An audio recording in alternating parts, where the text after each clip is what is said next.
Alright everyone, in today's episode we are gonna show you how to make a spicy bean soup with sucuk.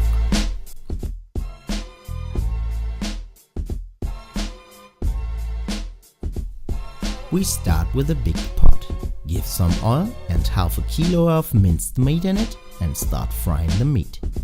Choose the type of minced meat you prefer. We decide to use beef. While the minced meat is frying, start peeling some onions and cut them. Stir the onions under the meat when you are ready cutting them.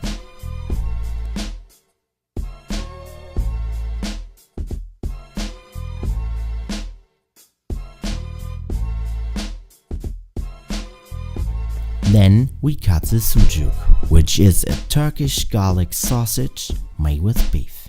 If you can't obtain this particular sausage in your country, try to find a similar meat product. Also fry it with the minced meat and the onions.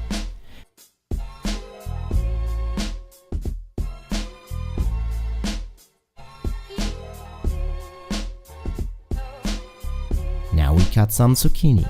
We took 2 small ones. If you only get big ones, use only one. They also have to be fried a bit.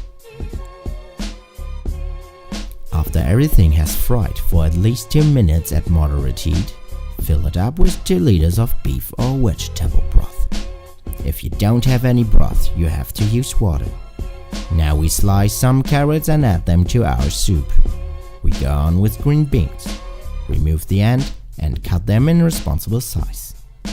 For a soup, the size should be fitting on a tablespoon. Add them to the soup and start peeling some potatoes. After cutting and adding them to our soup, we already start spicing our soup with salt and pepper. For salt, use only 1 tablespoon if you are unsure. Now we give half a kilo of chopped tomatoes to our soup. We also add 2 or 3 tablespoons tomato or paprika-paste. We decide to use a mixture of both. One of the last steps will be adding half a kilo different beans. We use brown and white ones, additionally to the green one that we used before. Before we start boiling the soup for at least 10 minutes, we cut a chili pepper and use it to spice our soup. Please be careful with this chili. Some chili pepper are hotter than the others. Use as much of the chili pepper you have as you are comfortable with. Now boil the soup around 10 till 15 minutes until every vegetable is soft. Add a teaspoon creme fraiche and sprinkle some cutted spring onion and cutted flat leaf parsley over it before you serve it. The recipe you will find again in the video description as always. Thanks for watching. Please like, share and subscribe. It really helps us when you do that. We appreciate all your support. Have a nice day. Over and out.